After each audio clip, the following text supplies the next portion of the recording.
Now, we also have a beautiful attention in our tradition to doctrine. And I know in the modern church that's often seen as a dirty word. We don't talk about dogma and doctrine. But here's what I want you to understand. The relationship between Scripture and doctrine, I think, is much like the relationship between a seed and the fruit that it ultimately bears. So think, for example, if you had a seed in your hand and you didn't know what kind of seed it was, one of the most immediate ways that you could find out would be to plant it and then see what happens. And if at the end of the day, as it were, you produced an orange, you know what kind of seed that was, because an orange seed will never produce a banana or a pineapple or a papaya. It will always produce an orange. And so in many ways, what our doctrinal traditions are trying to do is not to be rigid and persnickety and scientific. Doctrine is the language of trepidation. It is language that tries to be so precise because it knows it is speaking about the ineffable, the unspeakable. So when we arrive, for example, at the doctrine of Trinity, God is 3 and 1 and 1 and 3. That to me is like a Christian koan. You know what a koan is? Like in the Zen tradition, you say, the master monk says to his disciple, "Young apprentice, what is the sound of one hand clapping?" And he has to go off and meditate on that. One of my students, when I asked that question, went like this. I thought, you smart aleck, you're... But in any case, so then you go off and you meditate, and then you come back and you say, well, the sound of one hand clapping is this. And then the master says, no, go back and meditate. Okay, so he goes back and meditates. And then he comes back and he says, it's the sound of air swishing.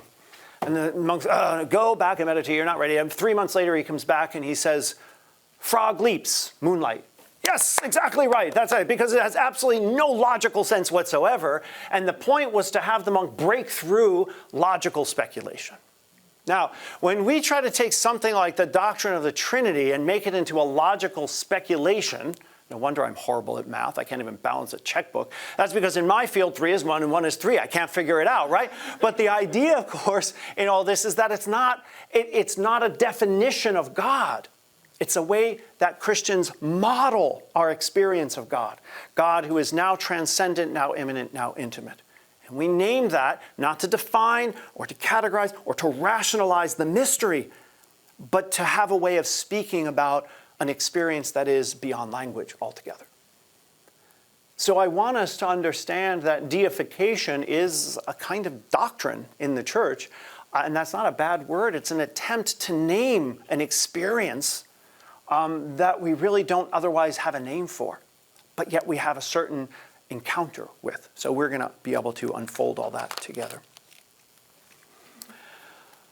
On page 6 of your handouts, or in the book it's on page 32,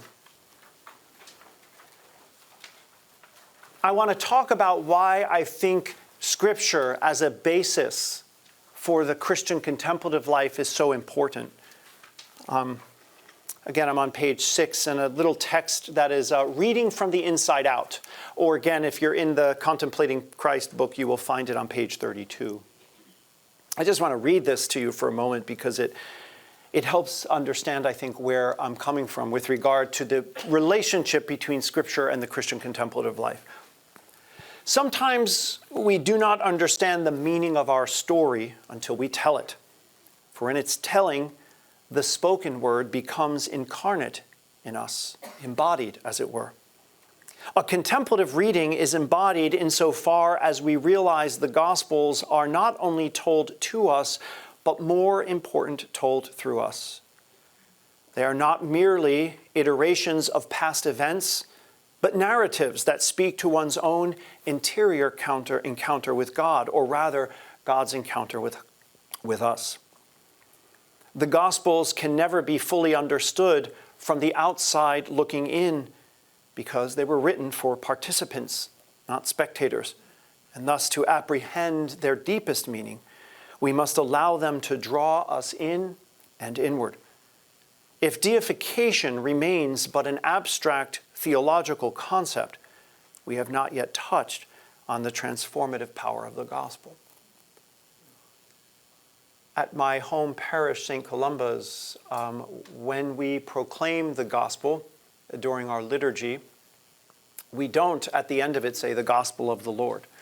Our preferred pronouncement or proclamation is, may the words of the gospel be made flesh in us. I want to talk about that sense of enfleshment, because that is where ultimately the gospel gets translated, gets interpreted, and gets preached.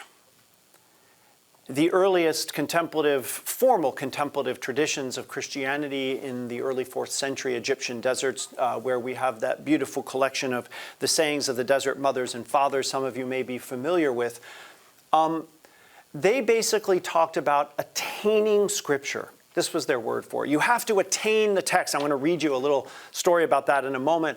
But I want to sort of till that soil a moment. What does it mean to attain a biblical text?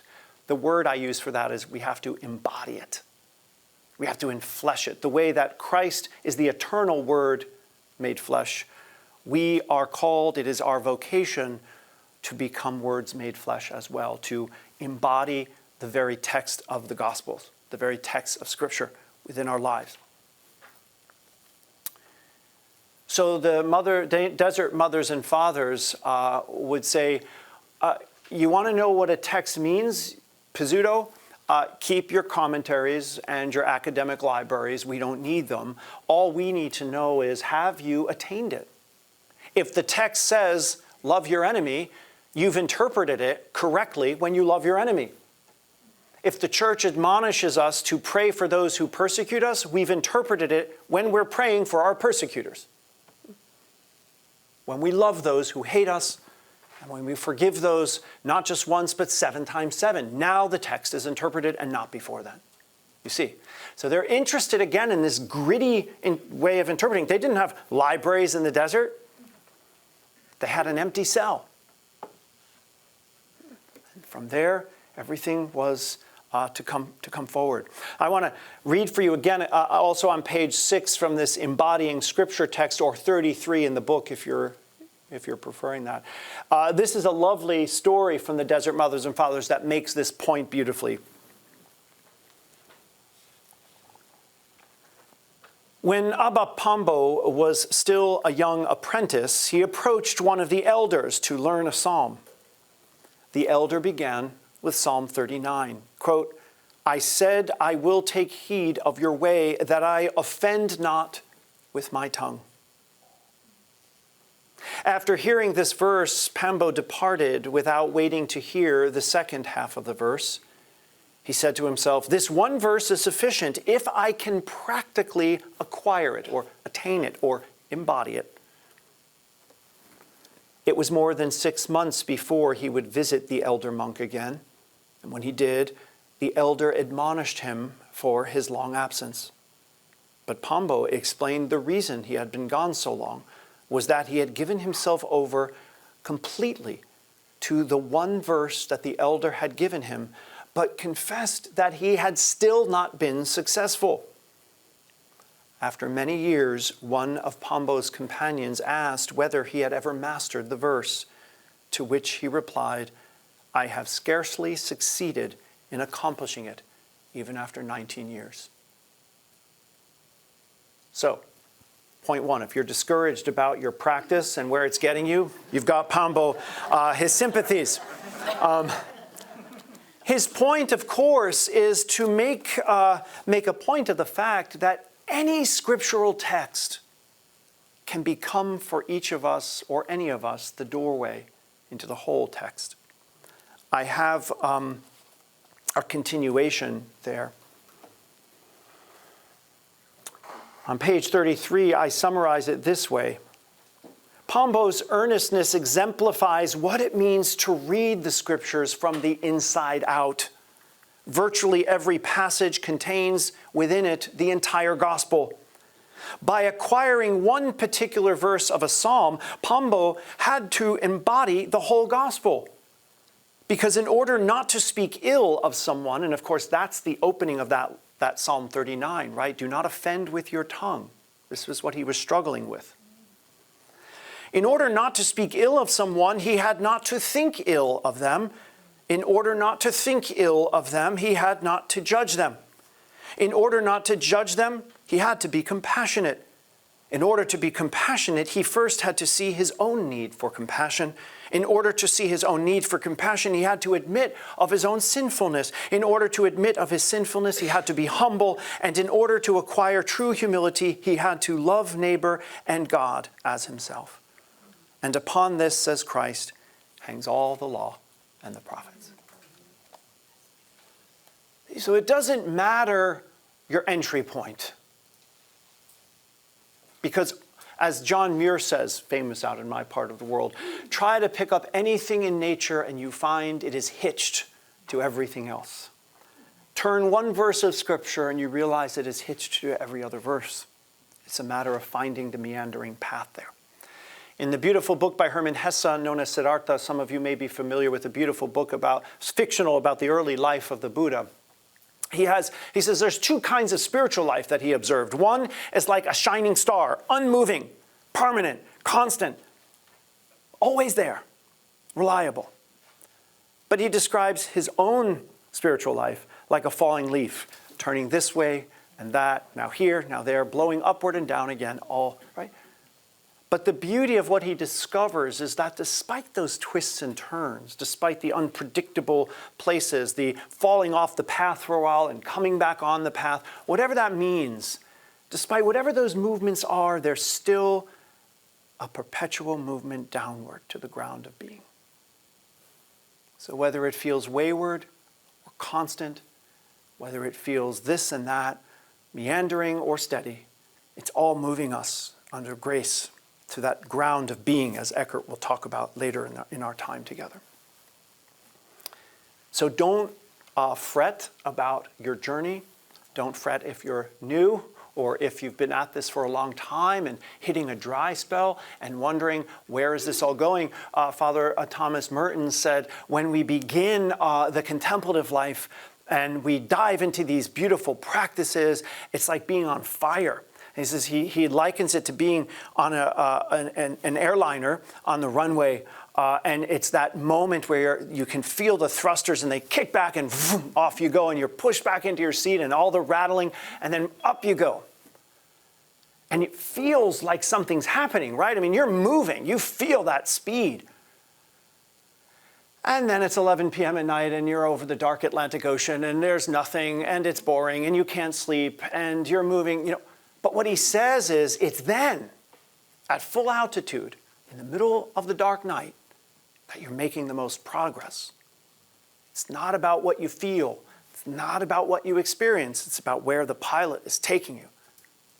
So don't be afraid of the dryness. Don't be afraid of the feeling, I'm not getting anywhere. Just keep submitting to that beautiful time with Christ. Okay, let me just pause here briefly. I've said a lot. And I want to make sure that we're all on the same page. So whether you're a roomer or a zoomer, as it were, if there are questions that might be percolating or thoughts, just take a moment of quiet and see. And there doesn't need to be. This is just a check-in. And if nothing arises, I'll continue.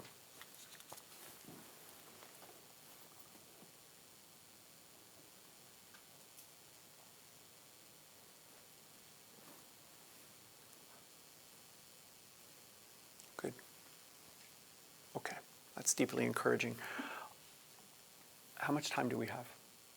We've got plenty of time. Perfect, good, okay. So throughout what I try to do in contemplating Christ is to provide a theological grounding and framework, essentially, for what it means for a Christian particularly, to give themselves over to a life of contemplative practice. What makes it different than when a Buddhist sits in silence? What makes it different than when a yogi or a Vedantist sits in silence? It's what's happening? How do we frame, how do we map this? And I try to spell this out again through the use of Scripture in my second and third chapter, which I'll be looking at a bit now to introduce and then exploring in further detail in our afternoon session, which I have a lot more time to do it in. But in order to understand this, I'm going to invite you, if you would look at your handouts on page, what would be page 7.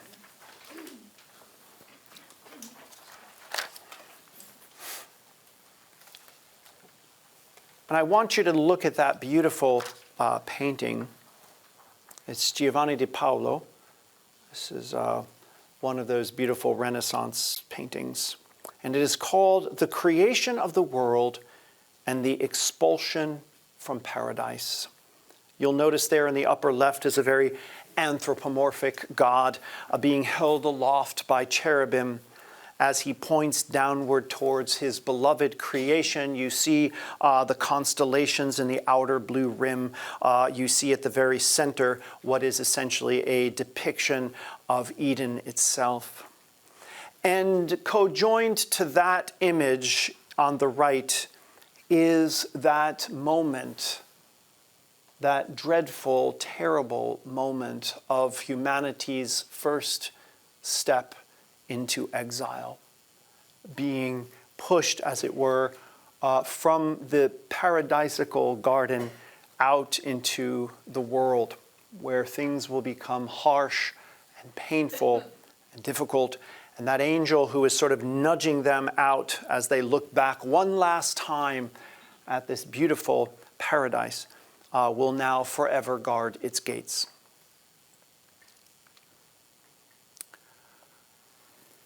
This image speaks to a near universal journey that we see in many religious and spiritual traditions that has somewhat been popularized in the 1980s interview with Joseph Campbell, The Power of Myth, where he talks about the hero's journey. How many of you are familiar with that idea of the hero's journey?